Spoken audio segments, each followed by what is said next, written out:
Hey folks, I'm in the beautiful Nose Hill Park of Calgary, Alberta, and I'm here to test the lens, the Tamron 90mm f2.8 Di III Macro VXD. Well, that's a long one. It's a 90mm macro lens for the Nikon Z mount and Sony E mount, and I'll be testing the Nikon Z version. Now it's an autofocus lens. It's got a switch on the barrel for a focus limiter. It's got a lens FN button and a nice hood with a window so you can manipulate filters. So there's a forest behind me and I want to go in there and see if I can find some cool macro subjects to take some macros of with this lens, test its bokeh, because this lens has a cool 12 blade rounded aperture, which should mean its bokeh is going to look pretty good whether this lens is shot wide open or stopped down. So let's go into this tiny forest behind me and see if we can get some macro subjects with this new Tamron 90mm macro lens.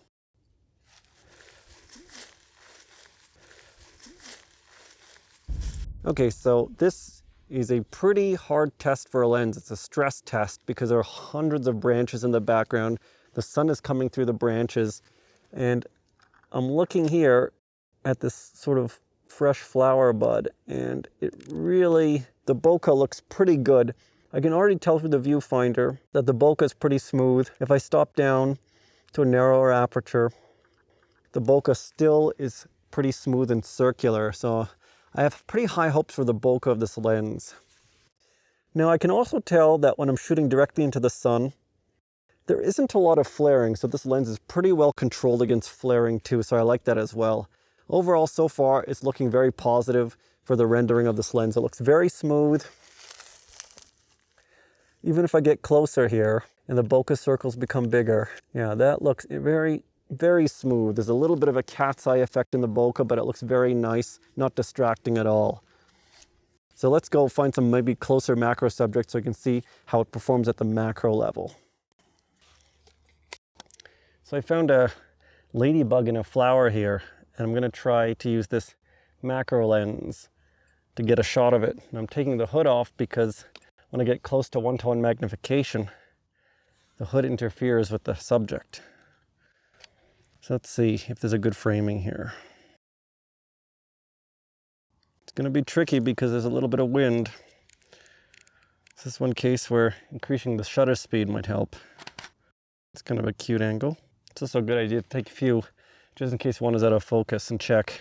Looks pretty good.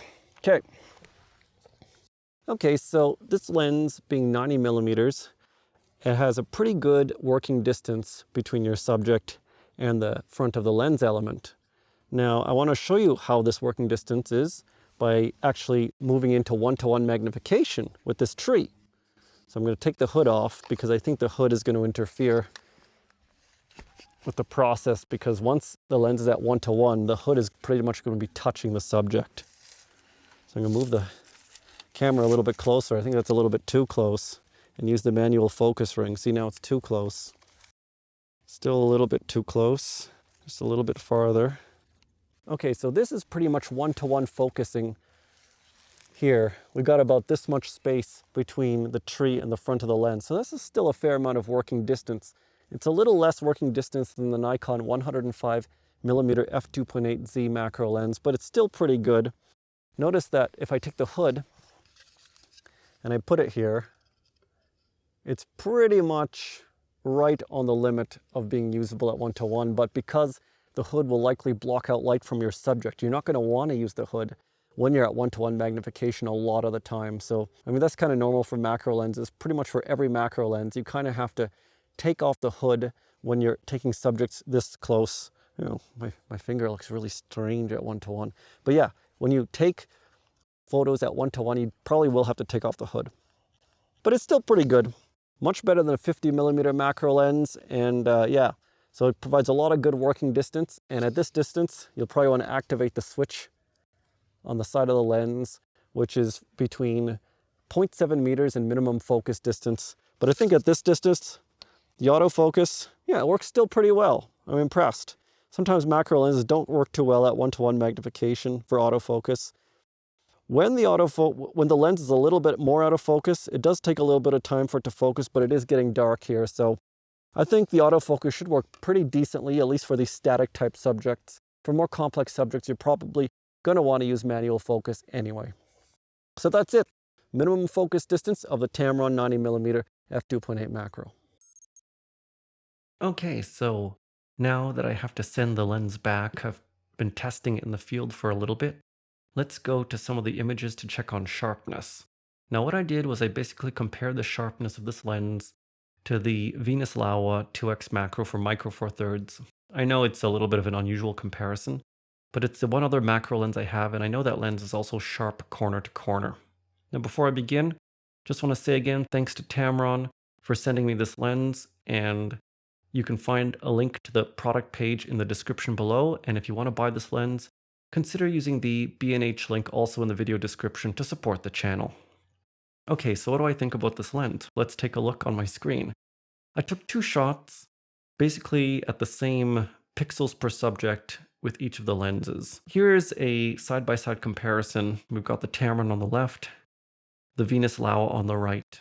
So you can see the sharpness, and both lenses look really sharp. I would say there's a slight edge to the Tamron, and that's pretty impressive because this sample is actually taken on the Nikon Z6 because it has a similar number of pixels to the Panasonic G9. So Panasonic G9 with a 50mm macro against the 90mm macro on the Nikon Z6 provides pretty much the same number of pixels on your subject and almost the same field of view. So I thought that was a pretty fair test. And you can see definitely that the Tamron has a little bit of extra sharpness, although both lenses are pretty sharp in the center. You can see this is an extreme crop. If I go in and turn the crop on, yeah, it's an extreme crop of the center of a $20 bill. And you can see that the lens is very sharp. Going back out to the comparison mode, I would give a slight edge in contrast and sharpness to the Tamron in the center. So let's go to the edge shots. Now we have the edge shots. Here you can see, I'll go in one more time. I've taken a crop from the extreme edge here. And again, side-by-side comparison mode. The Tamron looks almost as sharp in the corner, the extreme corner, as it does in the center. So the Tamron lens is pretty much sharp corner to corner. A slight loss of sharpness in the corner, but not very much. Pretty much this lens is a very nice sharp lens. If you compare it to the Laowa, I would say again, both lenses look pretty good in the corner. Maybe the Tamron has a little bit more contrast. I would put these as pretty much equal for practical purposes. I'm sure there might be some numerical difference, but the Tamron does look a little bit more contrasty. Again, no noise reduction, no sharpening has been applied whatsoever. These are just straight out of camera raws with zero sharpening. And you can see that both lenses look pretty good in the corner. So the conclusion for sharpness is that the Tamron is definitely a sharp lens. It's more than sharp enough for macro.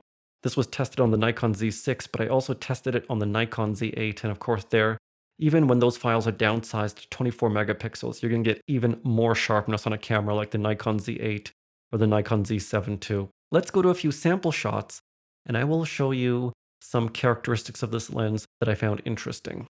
Okay, here's a portrait shot, real-world portrait shot taken wide open.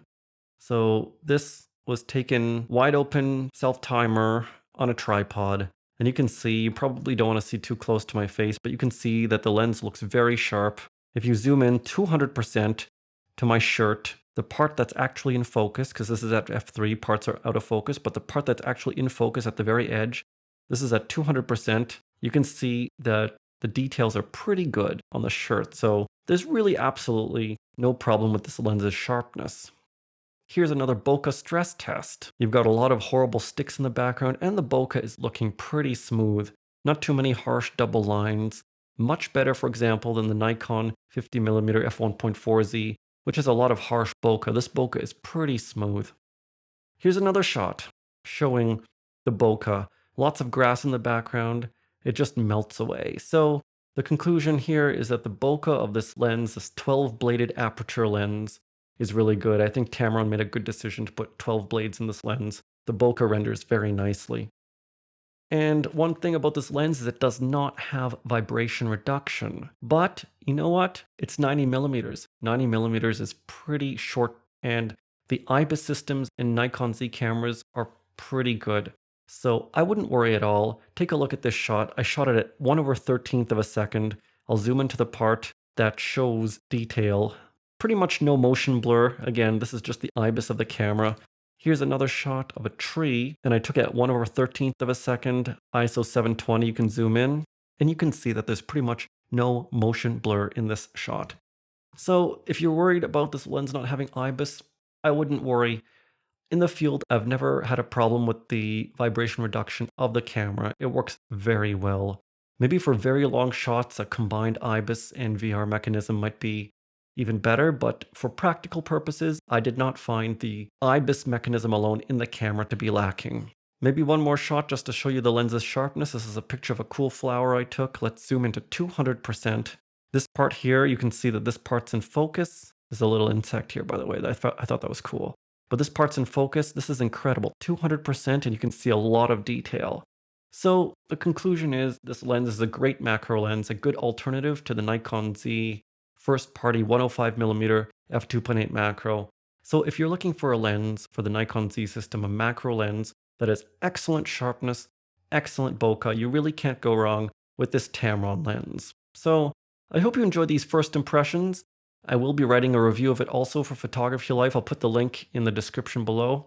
So if you like this lens, consider buying it with the B&H link pinned in the comments, or just checking out the link in the Tamron page for further information. It's a cool macro lens. I really enjoyed shooting with it. I have to send it back soon, unfortunately, so maybe I'll go out to the park and take it for one last spin and see if I can get a few more shots for my portfolio. I hope you enjoyed this video. I hope it helped you understand whether this Tamron 90mm macro lens is right for you, and I'll see you again next time.